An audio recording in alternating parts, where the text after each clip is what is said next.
বাংলাদেশ জাতীয়তাবাদী দল বিএনপি এর কালীগঞ্জ উপজেলার কৃষ্ণনগর ইউনিয়ন শাখার উদ্যোগে আলোচনা সভা, দোয়া ও ইফতার মাহফিল অনুষ্ঠিত হয়েছে। মঙ্গলবার ১৩ রমজান বিকেল ৫টায় বালিয়াডাঙ্গা মাহমুদিয়া দাখিল মাদ্রাসা মাঠে এ কর্মসূচি পালিত হয়। অনুষ্ঠানে সভাপতিত্ব করেন কৃষ্ণনগর ইউনিয়ন বিএনপির সভাপতি আল মাহমুদ ছোট্টু। সার্বিক তত্ত্বাবধানে ছিলেন সাধারণ সম্পাদক জি.এম. আফজাল হোসেন। অনুষ্ঠানটি সঞ্চালনা করেন কালীগঞ্জ উপজেলা যুব দলের যুগ্ম আহ্বায়ক জি.এম. রবিউল্লাহ বাহার।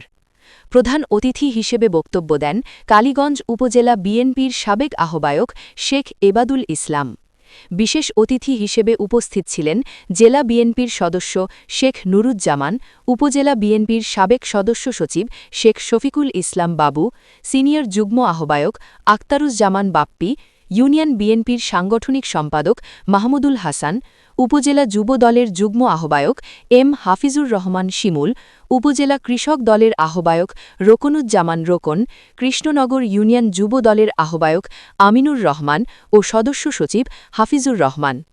আমন্ত্রিত অতিথি হিসেবে উপস্থিত ছিলেন উপজেলা জামায়াতের সহ সেক্রেটারি মাওলানা মোশাররফ হোসেন চৌধুরী, কৃষ্ণনগর ইউনিয়ন জামায়াতের আমির ইব্রাহিম বাহারি, মাওলানা নুরুজ্জামান হাবিবি ও মাওলানা আব্দুস সাত্তার আজাদি। বক্তারা তাদের বক্তব্যে বিএনপির প্রতিষ্ঠাতা শহীদ রাষ্ট্রপতি জিয়াউর রহমান ও সাবেক প্রধানমন্ত্রী খালেদা জিয়ার রুহের মাগফেরাত কামনা করেন। একই সঙ্গে বিএনপির চেয়ারম্যান তারেক রহমানের সুস্বাস্থ্য ও দীর্ঘায়ু কামনা করে দেশ ও জাতির কল্যাণে বিশেষ দোয়া ও মোনাজাত পরিচালনা করেন মাওলানা মুস্তাফা ইউসুফ আলী। এ সময় উপজেলা ও ইউনিয়ন বিএনপির অঙ্গ ও সহযোগী সংগঠনের নেতাকর্মীসহ বিভিন্ন রাজনৈতিক ও সামাজিক ব্যক্তিবর্গ উপস্থিত ছিলেন। অনুষ্ঠান শেষে উপস্থিত রোজাদারদের মাঝে ইফতার পরিবেশন করা হয়।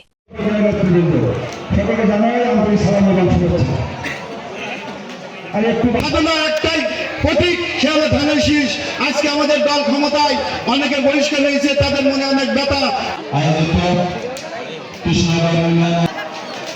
আসলে আজকে আমরা জামাত ইসলাম এবং বিএনপি আমরা কিন্তু একে অপরের বিরোধী দলের মানুষ, কিন্তু আজকে এখানে আমরা আল্লাহর রহমত বর্ষিত না হলে আমরা উভয় পক্ষ এক জায়গায় হতে পারতাম না বলে আমি মনে করি। এখানে আল্লাহর রহমত বর্ষিত হয়েছে। তো আমি শুধু একটা কথাই বলবো, সময় সংক্ষিপ্ত। বর্তমান প্রধানমন্ত্রী তারেক রহমান সেগুলি যেন সঠিকভাবে পালন করতে পারেন তৌফিক দিন। আমরা আজকে বিরোধী দল এবং সরকারি দল এক মঞ্চে যেভাবে আজকে ইফতার মাহফিলে হাজির হলাম, মেহরবানি করে আল্লাহ ঐক্যবদ্ধভাবে দেশ এবং জাতি গড়ার প্রত্যেকটি অঙ্গনে যেন আমরা সঠিকভাবে এভাবে কাঁধে কাঁধ মিলে দায়িত্ব পালন করে দেশকে এগিয়ে নিতে পারি তৌফিক দিন।